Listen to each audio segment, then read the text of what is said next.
The first one that we're going to start with is probably the easiest, and that's regulation and compliance, because regulation and compliance actually drive data security adoption. The others don't really foster the kind of adoption of data security. Now, regulation can take many different formats, and that's going to differ depending on what it is that you're trying to achieve, and also depending on things like the industry you operate in, the geographic location that you're in, and a whole host of other factors as well. But effectively, what compliance and regulation give us is a requirement that can sometimes be mandated by law, can other times just be something that we want to achieve, which says data must be handled in a certain manner or secured in certain ways. So where we've got these regulations placing obligations on our organisation, particularly where they are met with a financial punishment if we don't meet them,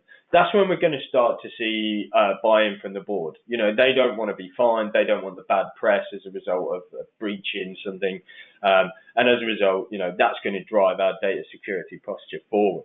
As I mentioned, they also allow us to demonstrate how serious we might be about security, protecting data, and allow us to prove to our peers, you know, third parties that we might do business with, but particularly to our consumers, that actually we've gone through an audit in some capacity and we take data security seriously.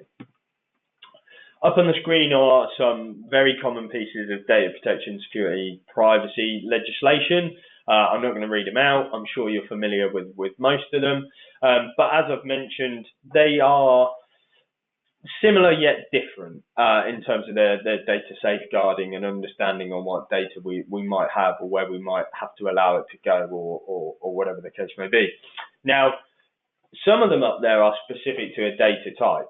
PCI, obviously payment card industry, we've got version 4.0 kicking around now. That's specific to credit card information or payment card information. And that says what we can and can't do with it, where we can store it, and where it is allowed to go.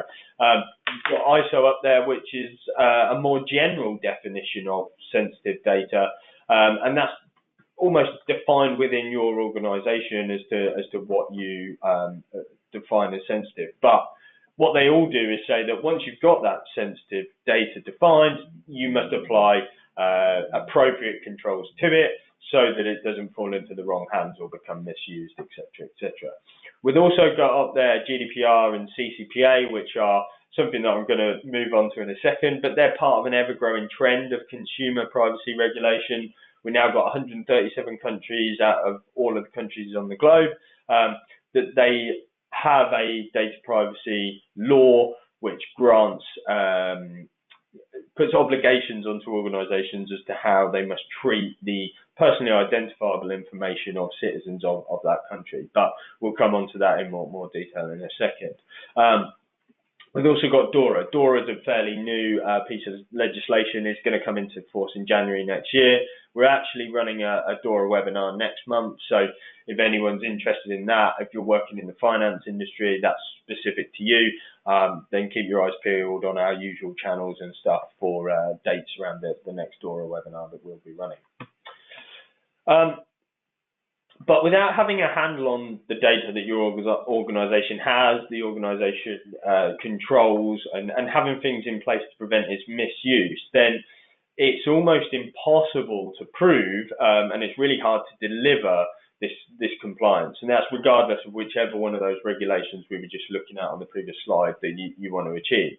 I keep saying it, but every single one of those pieces of regulation is going to stipulate that certain data types must have appropriate security controls applied to it to keep it safe.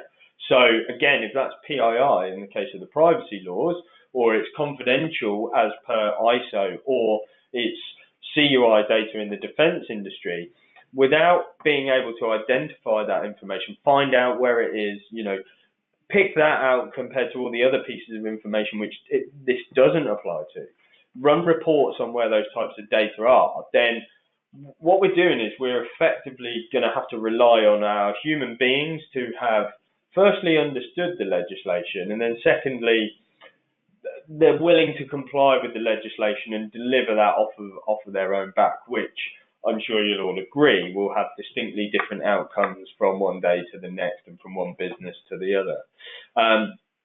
But what is also happening now is that when we have to pass audits and things to confirm compliance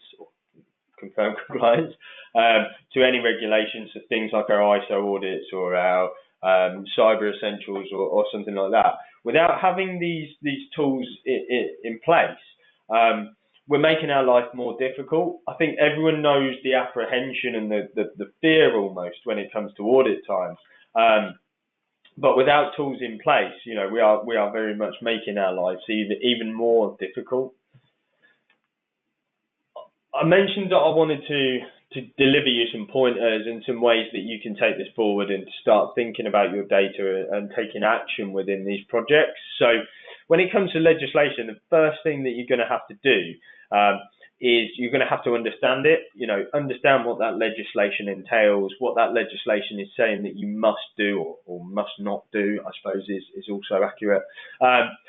I think they can seem daunting, and plenty of people will get intimidated by regulation, particularly when there are fiscal penalties involved and things like that. But it's important to remember that they're there to help us out. They're not there to make us look daft or make examples of us or anything like that. So it's worth doing some work, or alternatively finding someone like us who has already done some work to understand the piece of legislation, and then working out, are we in scope? I spoke about DORA a second ago, and there's a lot of people that will be out of scope of DORA. So do we even have to do anything? But once we've done that, write it down, start to create a blueprint in terms of policy about what it is that we have to keep safe, what it is that we have to do.